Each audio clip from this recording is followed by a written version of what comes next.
আজকে আমার ঘরে বাবা কাতল মাছ নিয়ে দেখি তো কতটা মাছ উফ পুরো হেডব্যাগের নিচে বসে থাকে ওহো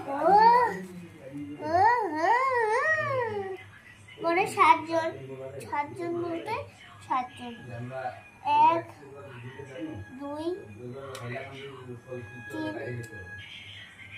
4 5 6 7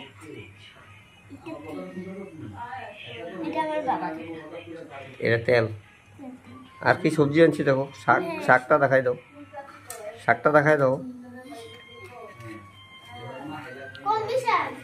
আর বাবা 2 আটি কত নিয়েছে গো 20 টাকা 3 আটি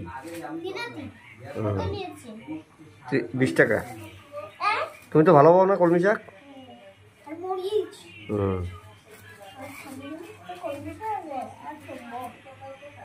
তুমি মাছ দেখে খুশি নাকি খুব খুশি মাছের মাথাটা একটু দেখো মাথা নাই তো মাথা নেই না টুকরা মাছ আনছি পুরো হার্ট শেপ হয়ে গেছে দেখো কি বড় বড় রে পিসিরে দেখাই আসো সম্পর্ক পিসিরে দেখাই আসো